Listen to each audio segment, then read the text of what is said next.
And hello, movie lovers, and welcome to the show. Tonight, I have my good friend Alex with me from A Town Reviews. Say hello to everybody, Alex. Hello, everybody. And tonight, we were actually reviewing a 2021 rom com Christmas movie, Love Hard. This movie's out on Netflix right now, so you guys can go on here and stream it. But if you're hesitant like me and wondering if this is a movie that's really cheesy, it has bad dialogue, or anything like that, I have to say, this movie was really good. It didn't really build a lot on the cheesiness that much with the dialogue or anything like that, at least for me. But I know this was your first time viewing it. This is my fourth time viewing it, a matter of fact. But what did you think of it?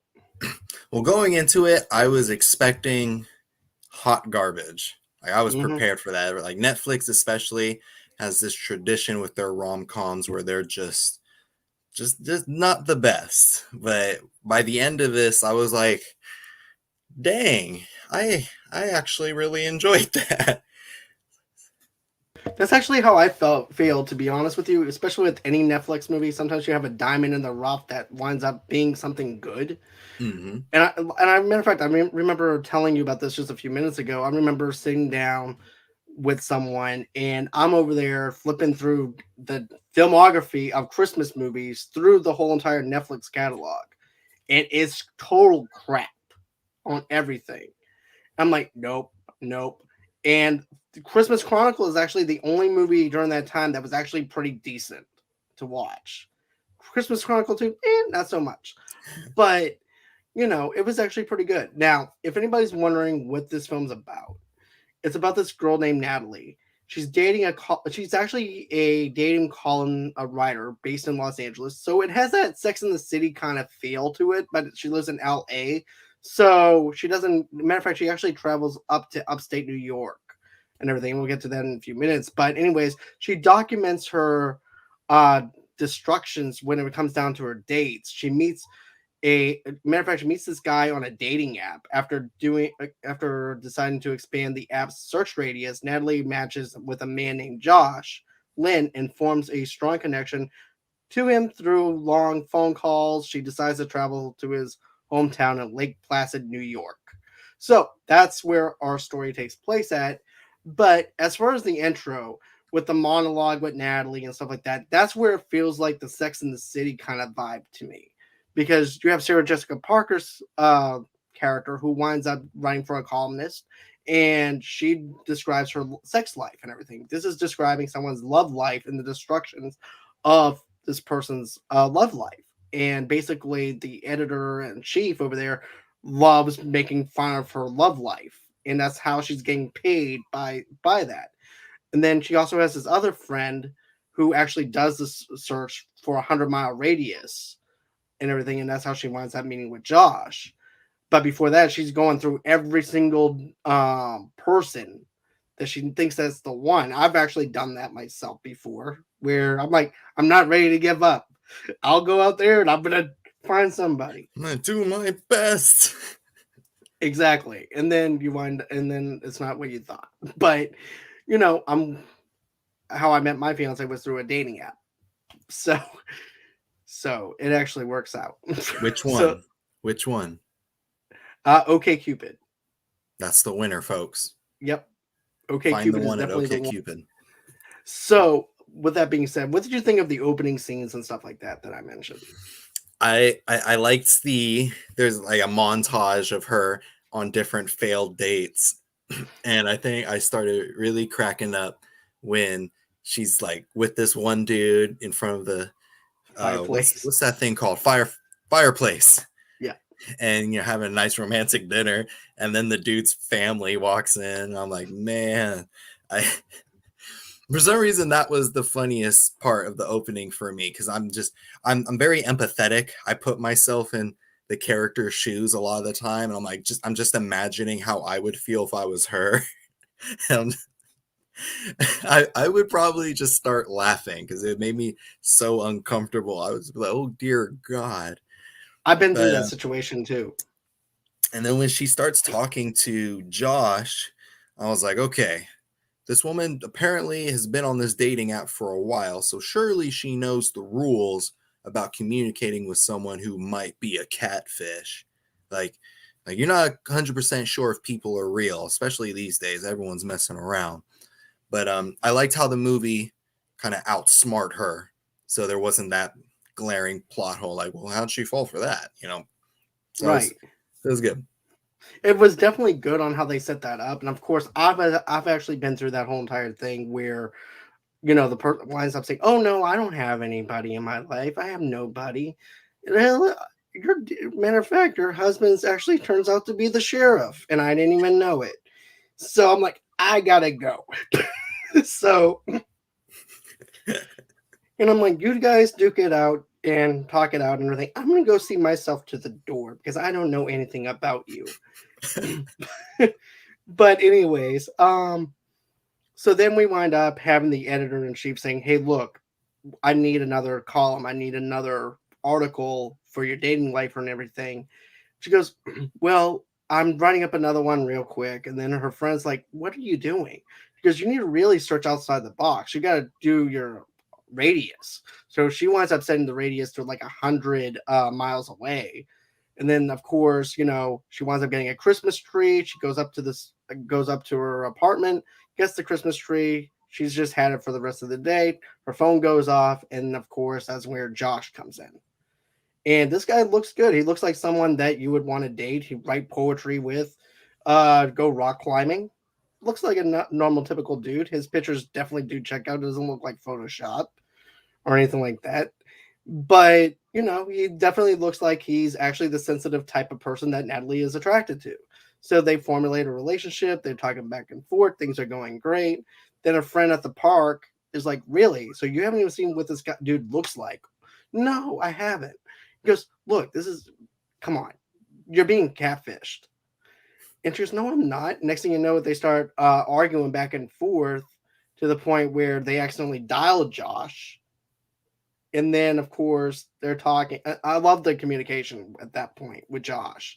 She's like, "Well, if you ever need me or anything like that for your emergency over 100 miles, I'm happy to oblige." So I definitely like the smoothness of Josh, which seems like it's coming from that character.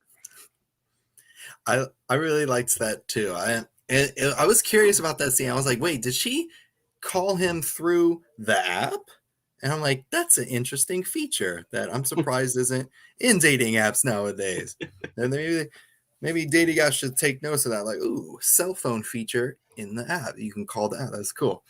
But yeah, I was surprised by how smooth Josh was in the messages and all that. Because like I already know what's about to happen. I'm like, Right, okay, it's about to go down south. something's about to go down south. But for the words that he's throwing at her, they're pretty good. I'm like, okay. especially the other thing too, whenever they're talking back and forth about Die Hard being a Christmas movie versus that it's not not a Christmas movie. It And is, by then the way. it is a Christmas movie. I know it is. Thank you for agreeing with me. So then there's also the other part where Natalie's inside the hot tub. And she goes, "Wow, I'm actually surprised that you're not no strange guy that happens to have a dick pic on standby." Because what makes you think that I don't? Next thing you know, it's actually the crooked president, Nixon, who was actually nicknamed Dick. And she goes, "Well, that is a good one. He's a crooked dick." And then next thing you know, she sends him a dick pic of Andy Dick. Those are Which the I thought only was acceptable dick pics, ladies and gentlemen. right. And I think that's actually a pretty cool way of actually flirting back and forth with somebody that Josh did. And it was actually smooth. It wasn't something that was actually forced or anything either. And then, of course, Natalie and him, it's getting around to Christmas time. Natalie's walking, and at this point, they're already having that connection, basically, where she opens up about her mom passing away. His mom winds up getting divorced. And then also, too, you're also having this other scene where she's falling asleep. And then Josh is actually, she's imagining Josh in the same bed as her, speaking this dialogue to her, the story that her mom used to read her. And I'm just thinking to myself, how did they do this singing? Because Josh is the complete opposite of what she's expecting. Yep. And Josh don't I even sound thought like that. I know. I thought that was it was cool because it seemed like it was the actual guy's voice, and we obviously find out it's Jimmy O Yang's voice, but I thought that was cool how they made it. I'm like, did he just lip sing it, or even they must? How they did it was cool, and I thought that was a really cool visual to show for that chemistry building they were having. Especially the part where they're sitting down, because in long distance relationships they can't be next to each other, so they're watching the same movie, and she's acting like as if he's there next door, Hmm. and they're going over the same lines and going over what they don't like about the movie and all that other stuff. And I think we all do this through long distance relationships, about imagining the person next to us as we're talking to them, playing the movie at the same time as the other person is, and stuff like that, and imagining what their facial features would look like if they're sitting next to them. I like how it looks so real, you know what I mean? It makes it feel personal in a Yeah. sense, Yeah, which is something I really liked. Then of course Natalie winds up telling him, "You know what? I wish that I was there with you at Christmas, because I wish you were here too." Next thing you know it, she flies out to New York and surprises him. that's all she needed. And then Waiting of for him to course, say it. right? And so she and this Uber driver, happens to be a stoner, comes. He works at the airport. He's the only guy there. You can tell this is a small town because he's the only Uber driver in town. And I want to talk to your manager. Okay, hi. Well, I want to talk to the other Uber driver. Well, the other Uber driver should be here in a few minutes. He pulls up, and he's actually the same guy. Where'd you come from? But then he winds up telling her stories about Josh and stuff like that. And then of course he pulls into this into Josh's neighborhood, and it's decked out with Christmas stuff. He goes, "Yeah, you should definitely see how it looks on Halloween. Even Stephen King's afraid to be here." But what did you think about a couple of the airport scenes and her arriving at the house and everything? I just felt this pit in my stomach growing larger by the second. I was like, oh girl, she's getting on a plane. Like she's not even gonna try to FaceTime the dude first. She's just gonna get on the plane, spend all that money. It's just yeah, like as they were getting closer and closer to the house, I'm like, don't do it. I was so nervous about it. But then I was like, worst case scenario, she gets a free vacation out of this. She's in New York, Exactly. she can spend it. It's like, well, Because even her that was boss gave her the catfish. okay. Right. Yeah. And also, too, by the way, when we said about the Photoshop stuff, because remember, don't forget, Josh winds up sending her a picture of holding up a sign that says "Bye, bye," and so she thinks that's actually who Josh is. So she goes into the house, and she knocks on the door, and it's this cute little this Asian family, and it's the father, it's the grandmother, and then of course the stepmother. This family is so welcoming to Natalie and everything. It's just unreal. I really love that about that family. This is the family that you would want to have to welcome your girlfriend over to the. And she goes, "Well, is Josh home? No, he's not home. Who are you? Oh, I'm Josh's girlfriend." And I like how the father's like, "Nice." Nice. You? His girlfriend? Okay. Way to go, My Josh. son. Look at my son go. Okay. And then she goes through the motions. She goes, "Is it a little crazy?" And they're like, "Yeah." Is it a little obsessive? A little bit, but it's Yeah, fine. it's a little. It's okay. It's cute. And then, I like the fact that we're feeling the same emotion that she is, because we have the butterfly kind of effect where we have that thing in her. Even though we saw the trailers, we know Yeah. what she's getting, but it's the way that they set it up, where You, it's like that feeling of, is this the person who she's going to be meeting? you still have that hope, like, oh, maybe it's not. Maybe it's actually going to be the guy, and everything's going to be okay. Right. And then, of course, we wind up seeing Josh. We hear him down in the basement area because he just got home. He's like, "Oh, if it's the UPS guy, mom, and everything, just tell him to leave the package upstairs and I'll get him." No, it's not the UPS. You need to come up here. And then I like how it goes into the slow motion of the boots, and then the camera pan angles up, and then it's Jimmy. Oh, Jimmy, oh Yang. But I'll The let you get into Catfish King. I'll let you talk about some of the other scenes. Yeah, oh, that was so funny. I was like, oh, is it actually the guy when it was doing the close up of his boots? I'm like, that seems to be the right kind of thickness that the dude had in the picture. That was a weird way to say it, the thickness. I was like, it seems like those are the kind of boots he would wear. And then as soon as I saw the scarves, I was like, oh man, that ain't it. And then she's like, at this point she storms out of the house, and Josh, go over there and help her with her luggage. And she's over there yelling at him and everything, and then she winds up getting the baby Jesus out of the the decorations of the activity scene, and just hits. He goes, "No, not the baby Jesus. Do not." Baby Jesus is the greatest weapon. And she starts hitting him with it, and she's like, "You lied." "No, I didn't. Everything else about me was true. I just didn't lie. I lied about what I look like, but everything else was me." And she's like, "No, you lied." And then she storms off because, "Where are you going? You don't even know where anything's at." "Baby Jesus will take the wheel." So the comedy is actually pretty funny. The dialogue is pretty on par. It doesn't have that Hallmark kind of feel where it's like really cringy dialogue, which is something Yeah. I like.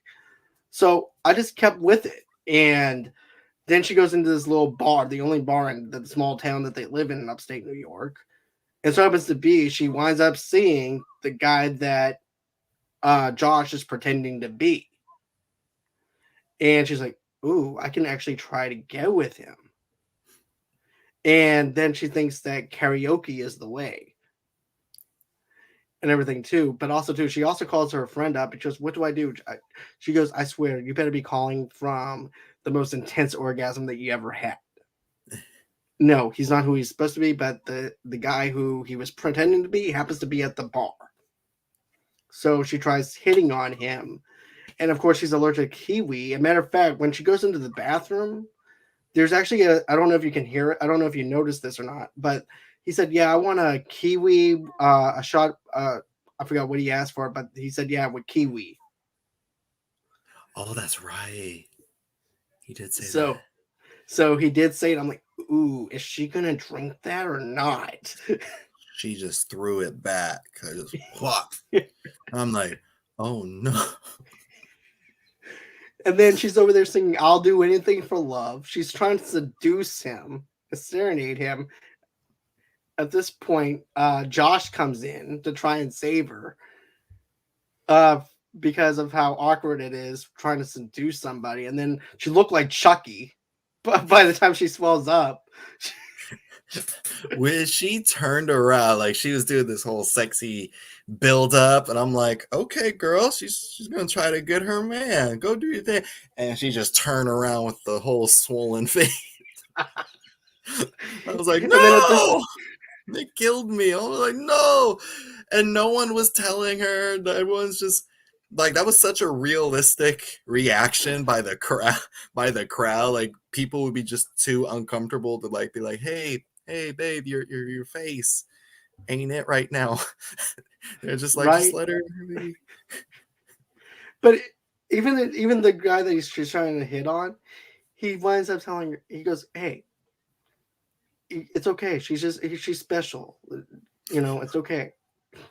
She might have something. I She don't might know. have something. Oh, So that's see. I mean, oh man. yeah. So it was just bad for her. Then all of a sudden she looks in the mirror, and then she winds up running outside. Josh goes on ahead, follows her outside, and at this point she could barely even talk. And then she winds up passing out in the snow. And then she wakes up in a vet's office. But I'm gonna let you talk about this.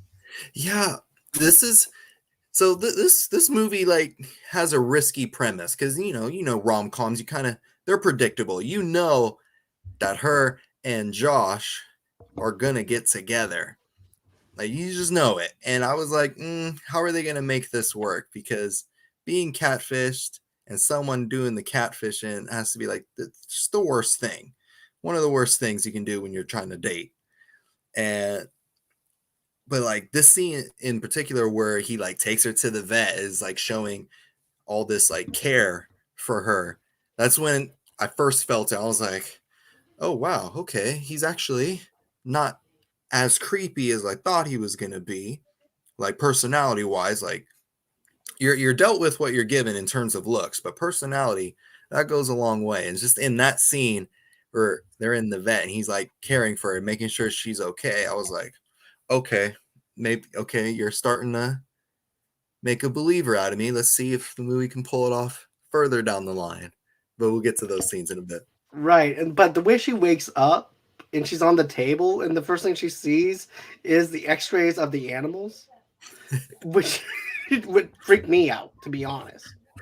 Where did you take me? Worst date ever, but I'm in a vet right now. That's how the night ended. I woke up in a dog hospital.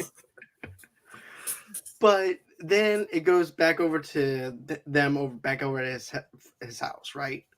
And so at this point, he's like, "Well, have a good night."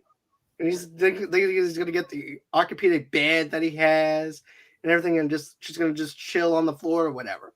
She goes, "No, you're going to get up because you're not going to have this." And I don't blame her. I really don't, because she flew all the way down there. She's got catfish. At least he can do is give up the bed for her Yeah. and everything. He goes, "But I have a bad back. It, how about pillows in between us?" No, that's not never going to happen. The pillows in between people never work. No, Never work. it's It like never climbing works. Mount Everest. We're gonna get over it eventually. It will always lead to something. If you put the pillows there, it's just an invitation for something to happen. Like, okay, move them. Let's make out. Either But that or I you just go on ahead and just free willy it and just roll over on top of it. It's like I liked the but I also liked the deal they came up with. Like he felt bad. He's like, hey, I'm sorry. Do me here. I'll cut you a deal. If you pretend to be my girlfriend until Christmas, I'll help you get with the guy. His name's Tag, which was the worst name ever. I'm like, mhm. that would just turn me off. Like your name's Tag. Ugh. I leave. Sorry for anyone who's named Tag watching this. I don't mean you. The name fits you. But I like that deal that they have. So it creates a fun premise. It has like a little bit of a son-in-law vibe from Pauly Shore, where it's like we're gonna pretend to be engaged for the whole month that we're here in for Thanksgiving, but with this, it's just being boyfriend and girlfriend for a week, and then after that they break up. Mm. Easy said than done. But you know, so what he winds up doing is then I love this breakfast scene the next morning where he's sitting down and Natalie comes up for breakfast. She's just wearing his t-shirt, which I find hilarious because it makes it look like they did something when they didn't do something. But she's just wearing his t-shirt, and they're just talking at the breakfast table. And so um so what made you fall in love with my son? Oh, it was just all about the outdoor stuff. The fun adventure stuff that he did and stuff like that. Oh, he's talking about the store. And she's like, "Josh, the store. Wow." Then all of a sudden she goes, "What about, I bet the traveling must be something though, right? Because he likes to travel. Unless it's to Applebee's. That's like the only traveling he does. Applebee's." Applebee's. Oh, just him and his chisel's jaw. And I'm like, oh, she's just roasting him right now. Right? That hard chest, his physique. And then he goes, "How did you guys meet anyways?" "Oh, a dating app." And then the grandma goes, "Well, the pen is mightier than the penis." I just love the grandma, to be honest. The grandma was funny. I wish they did more with her, but I'll complain about some stuff later. Right. Then at that point, that's when he goes, "Well, we're gonna go over to the store where I work at because they actually he does his dad owns a outdoors um store where they sell camping goods and stuff like that. So happens to be Tag is gonna be picking up his stuff. So he gives Natalie some indecisions on what to read, how to pick Tag up, and all that stuff. And he goes, "Why is he coming there?" Because he's coming there because he has to pick some stuff up that he ordered, and I told him to come in. So then he tries to make her into this like camper kind of woman that's in front of a fireplace, sitting down reading this book that she has no interest in because the author is like an egotistical jerk off, to put into lamest terms. But we always, I don't know. Do you ever, when you were trying to get with somebody, would you go to that far lengths to do something like that or not? For me, it was not necessarily like having to like things that they liked, but at least having an understanding of their interest and talking to them about like, hey, I hear you're interested in camping. Where do you like to camp? What kind of camping do you do? Something. It might not be for Right. you, but showing interest in people's interests can go a long way. Definitely, most definitely. And then, Tag winds up meeting Natalie, and Natalie winds up quoting one of his favorite books. And then he goes, "Oh, you like him too." And then that's when she goes off the rails about how much she doesn't like him, but then also does like does a negative then a positive about the author. He's something. I just don't know what it is. But he goes, "Well, how do you feel about rock climbing?" Oh yeah. And then next thing you know it, she goes into this whole entire slang about rock climbing and stuff like that because that's what Josh told her to do. And then after he leaves, she goes, what the hell happened? You sound like a millennial with Tourette's. Well, I've never been rock climbing before. She was like, what did she say to him? She's like, "Oh yeah, I climb on anything that moves." And I was like, "You go, girl, shoot your shot." Now that's ambitious. That she knows what she wants. She doesn't care how she gets it, I climb but on she's gonna get the anything job that. done. I'm like, there you go. Let him know. Let him know. Let them know what's up, because a lot of girls beat around the bush. It's good to see Natalie, going in there, going all He's in, like, "Hey, no, we're even if she doing doesn't this." know how to rock climb.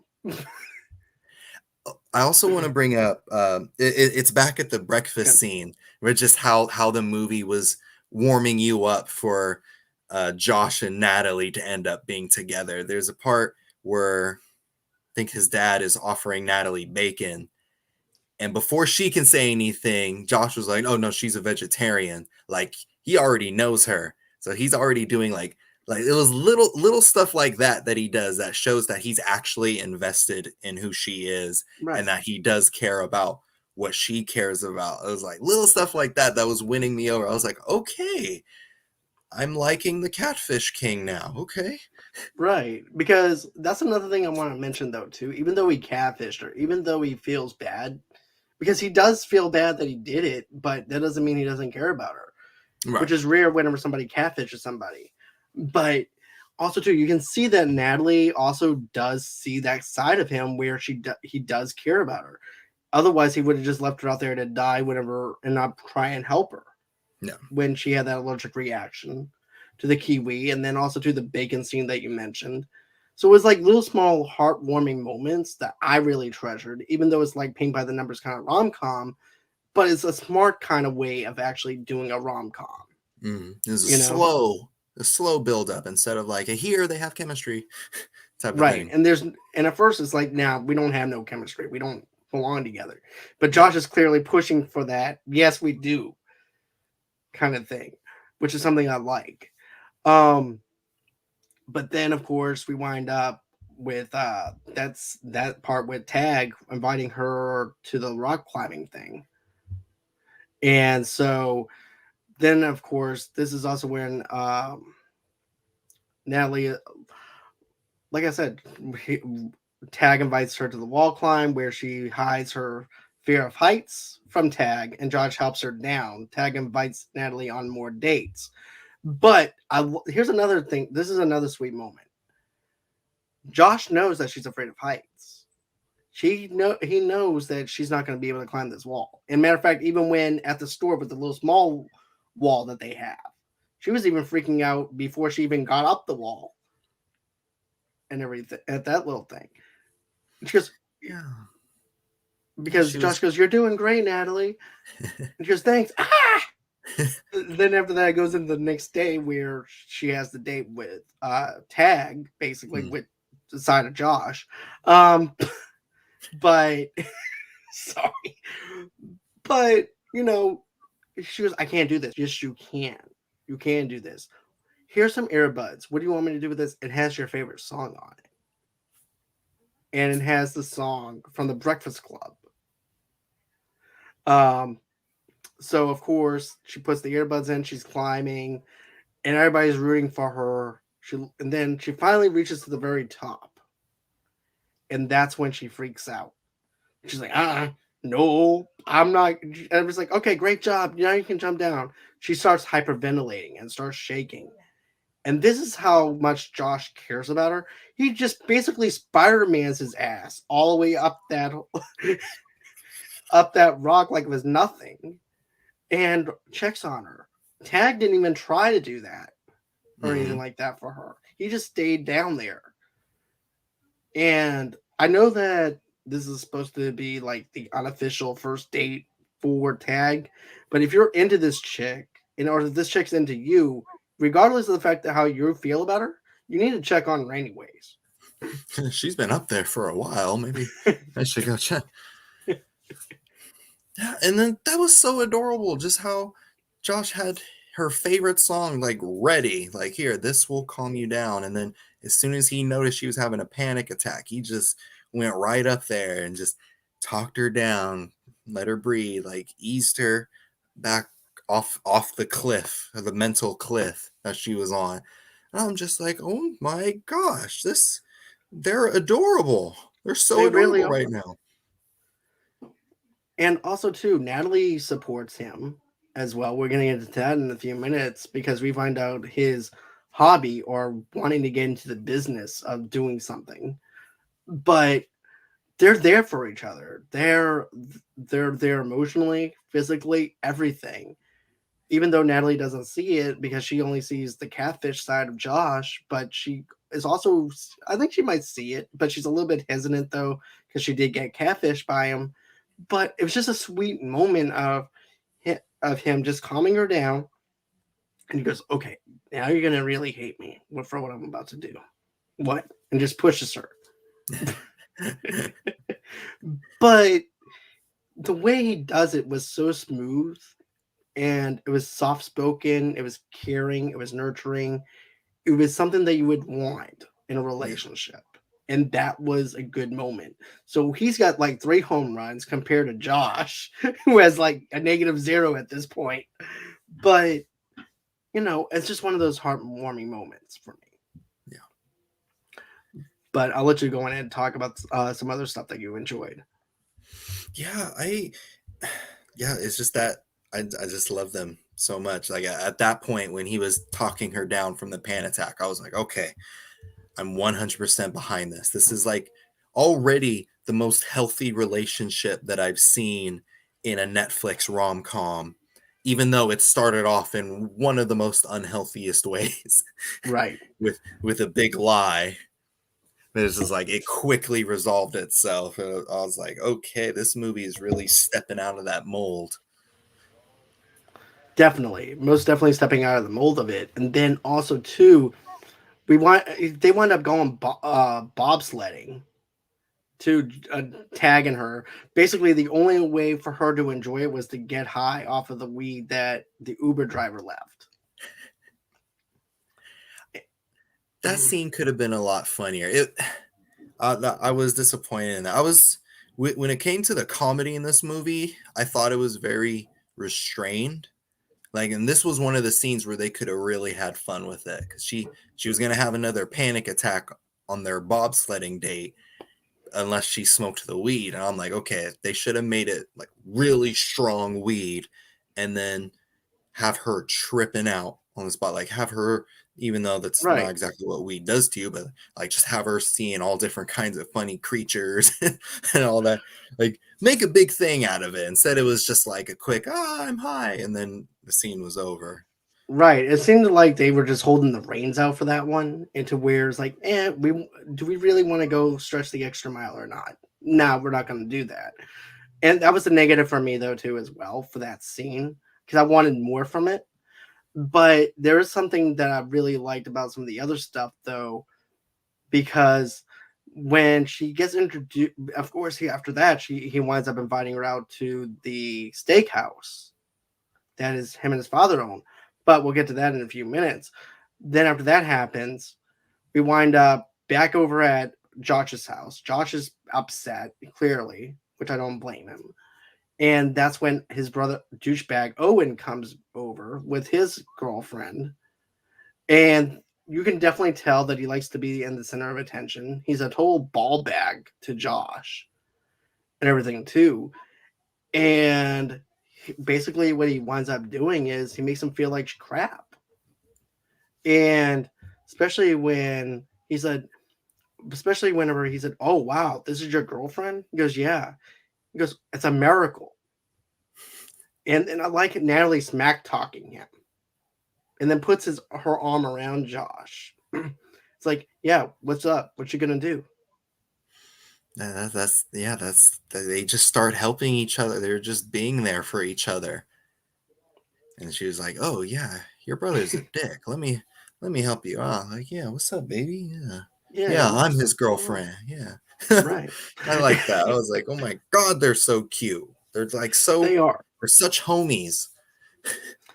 And another thing too, like after that happens, I like how Natalie winds up telling Josh, anytime when he tries to take away your sunshine, you take it back from him. How do I do that? I don't know. You'll know when you see it. But then speaking of taking away his spotlight, Owen's spotlight, his tradition is always putting the star on the tree. So Josh knows what to do. He winds up saying, "You know what? Since it's Natalie's first time being here, I think it's only right if Natalie puts the star up." And then Owen's really hesitant. He doesn't want to give the star up. He's like a 5-year-old. My star. This is my star. You can't have my star. I don't want you to. No. So, so she winds up taking the star and puts it up because it's crooked. She didn't put it on right. You didn't put it on right. I'm telling Mom. But yeah. But that's basically what winds up happening. And then after that happens, then we get then we wind up seeing them doing caroling, which I thought was really cute. What about you though? Did you like the caroling bit or not? That caroling scene was really clever. I liked how Josh and Natalie sing a different version of "Baby It's Cold Outside," because that song is problematic. I'm like, oh, this is a rape song in a way. But I like how Natalie's like, "No way, I'm not gonna sing that song." He's like, "No, sing it. I'll adjust the lyrics. Don't worry." And they come up with a better Like a version of casual it. "Baby It's Cold Outside." He's like, Less "Okay, rapey. go home." Then I was like, that was fun, and also super romantic. I'm like, oh my god, these two. I'm gonna keep saying it throughout this review. They're They're cute. adorable. And they work well together. And Mhm. also, too, they stole once again Owen's spotlight from him, because at first he's doing the solo thing, getting way too into the whole entire thing because he wants to be the one who's doing it all and everything. And then finally, the spotlight's on Josh and Natalie. They're like, and then all of a sudden he looks at his girl. Owen just looks at his girlfriend and goes, "Should we tell them or should we not tell them?" Next thing you know, he goes, "We're pregnant." I'm like, what? And I bet 2-1 that she is not even really pregnant. I think it was just something Owen just threw in there just to hit Pete. That dude, he needed to get a snowball in the face. Definitely. With pee on it. But, a lemon snow cone. But then this is what else happens. So Josh is like thinking of what Natalie said back at the house. Take the moment and take it back from him. He goes, wait, everybody, wait. I have an announcement too. Natalie and I are getting married. And all of a sudden the family just brought back over. And just get up, get off your Don't feet. propose to me right now. I was like, we're doing this. We're doing this. And then she goes, you don't even have a ring. Then the grandmother goes, you can have my ring. I was like, oh, no, you're in it now. Yeah. You're in it. You got to fully commit to this now. Man. Forget about tag. But then after that winds up happening, they have Natalie and Josh start freaking out. Well, Natalie starts freaking out because it's okay. No one's going to know that we're engaged. It's perfectly fine. We just have to ride this out until Christmas. Once Christmas happens, we can break it off. I'll say that we got into a fight, we broke up, the engagement's over with, but I'm wearing your grandmother's ring. It doesn't matter. I bet he's like, just UPS it to me. It'll be fine. But also, too, Natalie also finds out, too, I think before this scene happens, that he's into making candles. And everything. Is this where you burn the victims? And then, of course, this is, of course, where we find out that he wants to make a business out of candles. He thinks his dad will disapprove of him for that because it doesn't make him feel like a man because he's making candles. Mm-hmm. And so he's embarrassed by it. But then he has like a scent just for his grandfather, which I thought was really sweet. I was like, oh my gosh, so touching. He's like, it smells exactly like his grandfather. And when that comes into play later, I almost teared up a bit. I'm like, oh my gosh, the love that's written into this movie was just good. And then I like the idea of candle making. Especially like candle making can be for men, especially if they're manly scents. Like what were some of them? Lawn mowed grass, like that actually smells pretty good, honestly. I can see woodwork candles smell, which smells like like going into Home Depot and smelling plywood. That is a good smell too. Yeah, I've always liked. I was like, I need to go in the wood area of Home Depot and just to hang out. I love this. Or the tire smell is also another thing. I like the smell of new tires too. Right? So okay. There's a lot of smells that we're clicking on right now. I thought I was just weird. I'm like, I don't know why I love the smell of this tire, but right. But I also like the smell of books too, like books, yeah, library books. Book, yeah, that's a yeah. Ooh. Okay, from now on, the rest of this video is just the type of smells that we like. That's the end of our Love Hard review. What's your favorite smell? Leave it in the comments. Right. What's your favorite manly scent, musk smell, or whatever smell that you feel masculine with? Tell us in the link below. I can make it, but it's fun to talk about. But still, I like the fact that she brings it up to Josh. You're really good at this. You need to do what you're passionate about because you don't like working for your dad for the rest of your life. Mm-hmm. But come to find out and everything, that's when he explains, well, my dad doesn't think it's manly. He look ashamed to him, and also too, Owen is basically the golden child and everything too. So that's another thing, So then we wind up having this. Then we wind up seeing this other scene play out where they're making gingerbread houses too. But we'll get to that in a minute because remember, the grandmother makes them go to the nursing home because of online dating. And they're actually the experts on online dating, supposedly. So the grandmother says, and I have Josh and his fiance here with me, and let's go on ahead and see what the experts have to say. And then the nursing home residents are just making jokes about what they should say in their. He's like, is it lying if I don't say I have this type of disability, I just can't sit still or something. Ooh, oh no, what happened? Sorry. Speaking of And not being able to sit still, my computer right, wanted to. I like that part. And then also too, he goes, "What would you say about me? I'm confined to a wheelchair." There's like, well, that's because you're mobile. Just tell them that you're mobile. Oh my god. I like the dark humor whenever it works. In this case, it does work. But then Josh goes, here's the thing.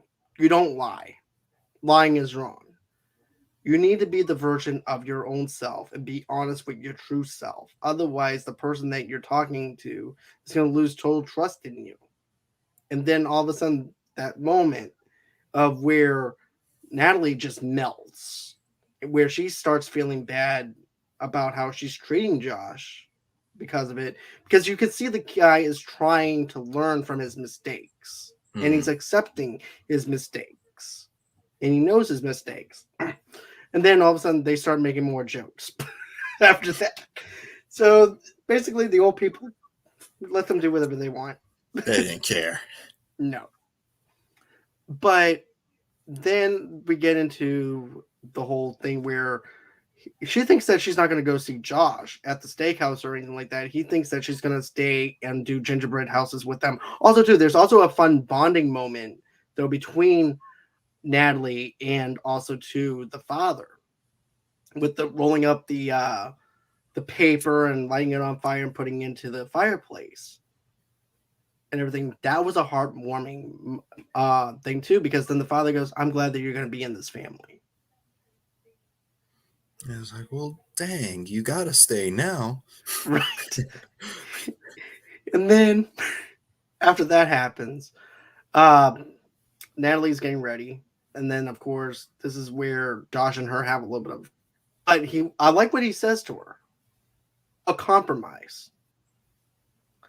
And he said, you do realize that his parents own a steakhouse, right? Well, I'll order a salad. Because, yeah, but you're a vegetarian. You're sacrificing your own beliefs to be with somebody. And that reminds me of something I told one person before. How much do you have to sacrifice to be with somebody? Mm-hmm. To the point where you compromise so much that there's nothing left of you. The compromise. Mm-hmm. And and that just blew her mind with the advice I gave her. But that's what I got from Josh. And I'm like, you need to listen, girl. He's telling you like it is. This movie just flips it on you. It's like, why am I learning moral lessons from the catfisher right now? And you mentioned it earlier. Like, I really appreciated how this movie had Josh constantly admitting to what he did was wrong. He was never trying to hide it, and he was actively trying to make it up to her for catfishing her, to like make it right. Like, oh, well, at least make your trip out here worth it. Being catfish. So it's just like that made him more likable. So he's just like, yeah, what he did was messed up, but he's making up for it. You can't stay mad at him forever. And I appreciated that. Because usually in rom-coms, they make their characters just stubborn. Like, well, why did you believe me? It's your fault. You fell for it. You know, that's what I was expecting most of the movie. But me too. And it really flips it on its head to where it turns into a serious type of scene to where it no longer feels like a rom-com. It feels like a drama in a sense. Then after she goes out, then Josh is over there doing the gingerbread houses. His brother Owen is doing his, and he goes, well, where's Natalie at? Oh, she's over there at the steakhouse trying out different things for us for the wedding. Isn't that something that you both should be doing? No, I just like to give her freedom. to do whatever she wants to do because she has her best intentions. And he's like, oh, okay.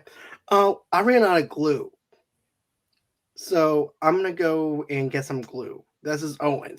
And then it cuts into Natalie and the date and her being groused out with the steak and everything. And then finally, then he also has a Bronco, which is really loud, which I can tell that Natalie's not really that into that, even though she's sneaking him, you know what I'm saying? Even though she's sneaking around and everything too, you can definitely tell that she's not into the vehicle that he's actually driving.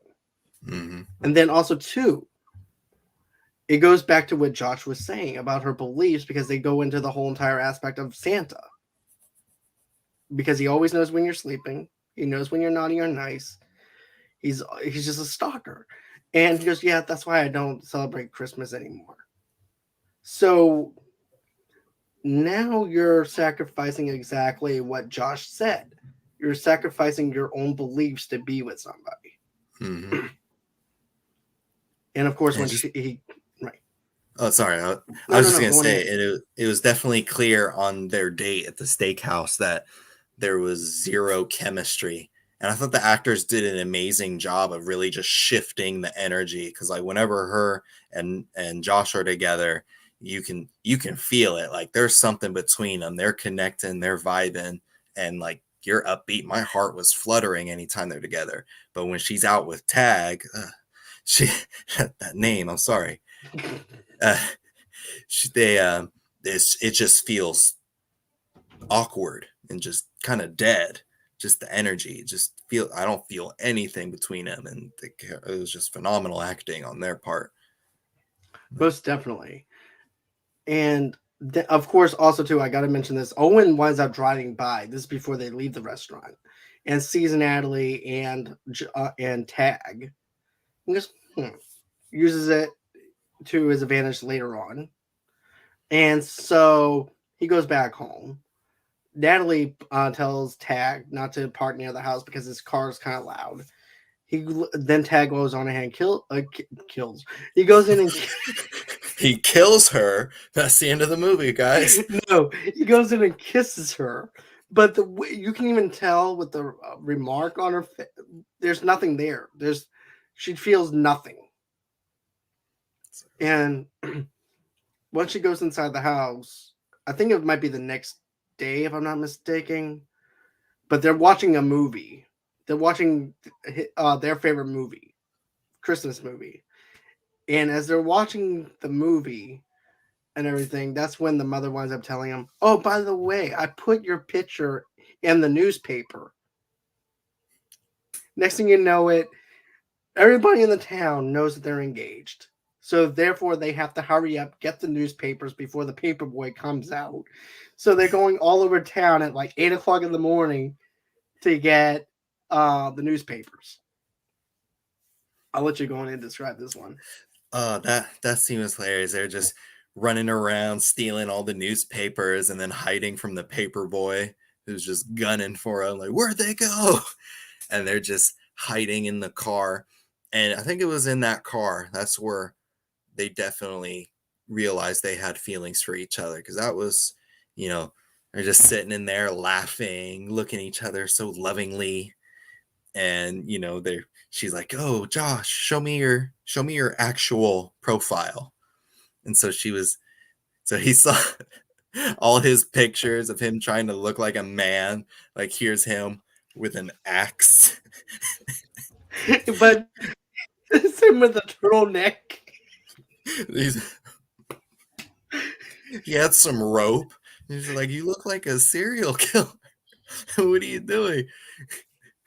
And I was just like, yes, I want to take a bunch of man pictures like that, just holding random tool. He had a wrench. Like, what? Why are you holding a wrench? He was also half naked. He's half naked. He's like, no, you gotta use pictures that show off your features. And then she just goes off and compliments it, like, you have really nice eyes and a beautiful smile. You can hear the shakiness in her voice, and I'm like, oh, she's feeling some type of way. she's Nope. starting to feel it. And I'm like, I'm here. I'm here for this Jodely relationship. Right? Because you can definitely tell that he is like the sensitive type in his eyes, his facial features, everything about him. She's starting to like now, Hmm. and she's falling more and more for him. And then after the newspaper scene, then we get the grandmother who acts like she's got dementia because the grandmother says, "I gotta look and see what's around here." And Grandma, where are you going? You're going the wrong way. He goes, No, come on, we gotta look over here. And as soon as I saw it, it was like the steakhouse that they ate at. I'm like, is this Owen? Is Owen doing this? Did you think the same thing, or was I the only one who thought Owen did something? I was like, this is a setup. This whole they get it. They walk right into a surprise party at the steakhouse, which Natalie was just at. And I was just like, oh man, that's something shady about this. And everyone was there. Even her publicist was there. Even the Yeah. chief editor of that. Oh, And so even Owen is trying to get in on the details of her and what she does for a living and stuff like that. And then once everything, and then also too, you also have Tag. He's asking Natalie, "Why is everybody telling you congratulations?" Oh, I was the 100th person in the line at the supermarket, and I won a shopping spree. Oh, okay, yeah. Here's my jacket. And then also too, Josh is also freaking out. He's trying to figure out what to do. And then Owen's thinking that he's trying to help his brother, but really he's just trying to help himself because he knows that either his brother's lying or Natalie's lying, or the both of them are lying. So he's trying to catch them both in the act so he can feel like the superstar yep. that he is. But then also too, the father tries to make a toast. Natalie goes up there and tries to stop him. Then she also asks her editor in chief, "What are you doing here?" It is just bad all the way around for her. It is. It was just like, I'm like, okay, this is it. Where they get caught and she just up and says, I've been catfished. He catfished me and I can't do this. I'm like, oh no. And then Tag acts like he's hurt because wait, you did the same thing to me that Josh did to you. I'm thinking to myself, did she? Yeah, it threw me off at first. I'm like, did she? Yeah, kinda in a way. Except for one thing, she didn't lie about what she looked like, but she lied about the common interest. Yeah, she lied about who she was as a person, which is kind of worse. I mean, right. I don't know. Like, I got the hypocrisy. I was like, oh, Right. she catfished him in her own way. So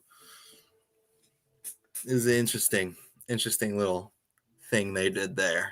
Yeah. And then I also like how the editor checks on Natalie too, because at first we're thinking he's a snob and all is interested in, of course, that's all he's interested in is her being hurt over different relationships.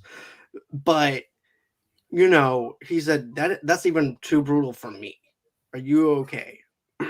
So he has a little bit of a human side. Yeah. So that's what I liked about that too, is like each person has a human side to them, all except ballbag Owen, who doesn't. But you know, even though he's acting like he's had some concerns and everything for Josh. Yeah. That was weird because like there's the scene after that where like all the family members are hugging Josh, like, sorry that things didn't work out. And then like Owen went to hug Josh and it was just like sorry bro, and it was like a genuine hug from Owen, and that was weird for me. I'm like, oh, that was a sudden shift, and like, are you too cool now? Like, that was weird. Owen has more of a shift than the dude from Best of the Best. Yeah. The racist like, dude from Best of the Best. Where did that come from? Right? Your child is not a priority. I don't care if he's about to die. You will fight karate for America. Right. But hey Tanya, how are you doing? But anyways, then we get into this other thing. We're reviewing Love Hard. It's on Netflix. It's a rom-com. But yeah, then after that winds up happening too. Um we wind up seeing how heartbroken Natalie is over the breakup.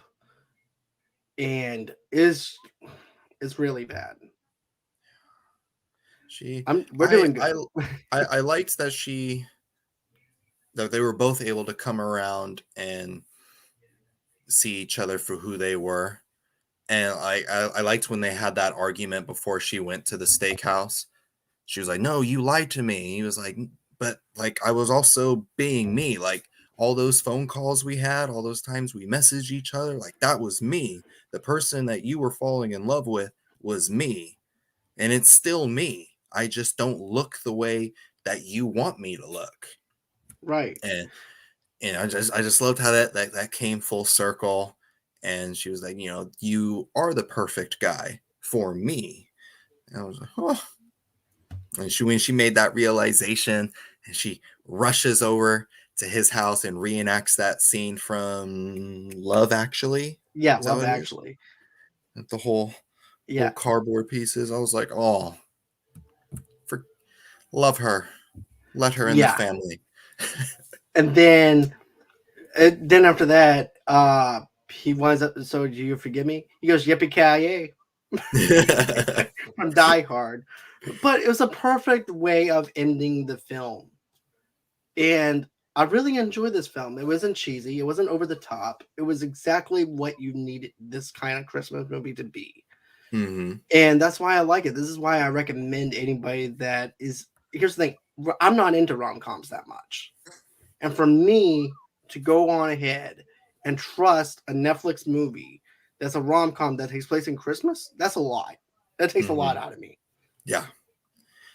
I enjoyed this movie too. I will say, like for the rom-coms that I've seen, it's really good. But I felt like it could have done a lot more. Like I felt like this movie was playing it too safe. Like for the comedy, like this is a rom-com. I need some calm to go with my rom, And I felt like it had a mature rating. Like people were talking about sex and drugs and using the F word throughout. And like I thought the movie was like I didn't get why there was an MA rating on this movie when it should have been like a PG-13 film. Yeah, honestly, I was like, there were a bunch of moments where like they could have really took it there. Like they kind of did with the allergic reaction scene. Like that was pretty funny, but there were opportunities with the grandma being kind of crazy and wild. Like they could have done a bunch of things with her. They could have done things during the bobsledding scene where she's high.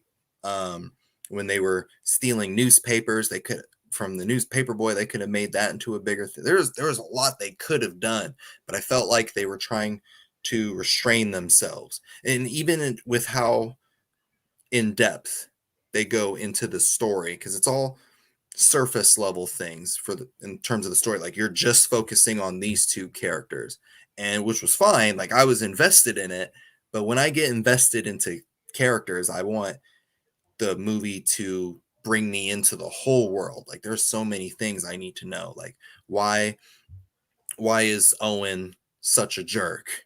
I want to know like why are you bringing up the grandma being crazy? Like it's like obviously something's going to come out of that, right? But nothing comes out of it. It doesn't go deep into it. And then there was a part where in the beginning where she is explaining why he's going to set Natalie up with Tag. And he's like, "Oh, Tag used to be my best friend in high school, but we're not anymore." And I'm like, "Oh, there's some history there." So there's going to be like a jealousy rivalry thing going on between them, maybe some animosity, but like they don't do anything with it.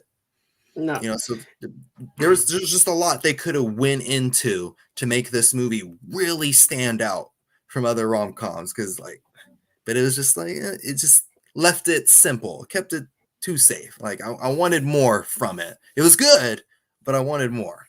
Right, I understand. And for me, with that part of the history with Tag and Josh, to me, I think it just shows the maturity between two people that were once best friends. And Tag is the popular one, Josh is not the popular one. And there's that division even as adults and everything. But there's that maturity of, yeah, you used to be my friend. You go your way, I'll go my way. We don't just be out of each other's way kind of thing. Yeah. But I wish that they would have actually showed more, to be honest with you, with that. I wanted, like I said, this movie plays it way too safe when they could have done a lot more with it, especially with an MA rating, which didn't even make sense. Yeah. Because I didn't even realize it was MA until this go around. And I'm like, wait, what's so bad about this film? There's no nudity in it. There's no, everything feels like it's PG 13. Yeah. So there's no really any reason to have an MA unless you wanted people to click on it, thinking that they're going to get some TNA out of it when there's nothing in there, you know. But still, this movie works for what it does in a sense. But they hold they hold the reins back, and they should have went a little bit more in. Yeah. Still, I will say for a Netflix holiday rom-com, good job. Good job. Yes, definitely. So, with that being said, Alex, where can everybody follow you at? Everyone, if you'd like to follow me, you can find me on YouTube at A-Town Reviews. I do a lot of movie reviews there and TV reviews too, sometimes if I'm able to binge watch them. You can also chat me up on Twitter or Instagram at ATownAlex3, the number 3. That's what I was assigned. So yeah, hit me up. Let's chat. I look forward to talking with you. All right. And you guys can go ahead and follow me underneath the same brand name on Movie Lovers, TV Lovers Unite on Facebook, Instagram, and Pinterest. Then, of course, you guys can go on ahead and get an audio-only podcast where you guys get your major podcast at. Then, if you want to donate to the Patreon, if you feel generous to do so, just go ahead. Go to GoFundMe.com/Movie Lovers Podcast. Donate $5 to $10 over there. But here's the thing. Here at Movie Lovers Unite, a simple like, a simple share goes a long way. Also, too, smash that little subscribe button on the bottom right-hand corner, and also that little bell in the bottom right-hand corner. It does a lot for us at Movie Lovers Unite. So smash that bell, smash that subscribe button over there. Show us some love. Tell us what you guys think about this review in the comments below. Also, too, give us a thumbs up to allow you guys, for us to know that you guys like what we're doing here. Then, of course, if you guys want to go ahead and go over to Good Pods. Good Pods is like social media for podcasts. If you're into podcasting or if you're a podcaster yourself, go on ahead, rate us on Good Pods. Tell us what you think about this. Give us a 5-star review. Even if you don't feel like giving us a 5-star review, give us a 4-star review. I'm being generous today. It's Christmas time almost. But, you know, show us some love over there. Also, to go ahead and follow me underneath Movie Lovers Unit 0 on TikTok. Then, of course, you're going to go on and follow me underneath Movie Lovers Unit on Twitter as well. And then if you want to reach out to me, how do you do that? Just go on ahead and email me at movieloversunite@gmail.com. And that's how you can reach out to me if you're a sponsor or would like to be on the show. Then that's every way that you guys can reach me at. Tomorrow night, I'll have Rossi McCree back on with me tomorrow night. And we're going to be doing episode 3 of Sweet Tooth, the Netflix series. So we've been doing episode by episode every other Thursday. So episode 3 will be tomorrow. We took a little bit of break because of Thanksgiving, but we're going to be back again on full swing for tomorrow for Sweet Tooth. And then don't forget about Hawkeye Friday, which is at 8 o'clock Central Time, 9 o'clock Eastern Time for that. So go ahead, check us out over there. And always until next time, guys, thank you again, Alex. I do appreciate you taking the time out of your night to review this movie with me. And always until next time, guys, it's been real. It's been fun. Can't wait to do this again. And bye-bye.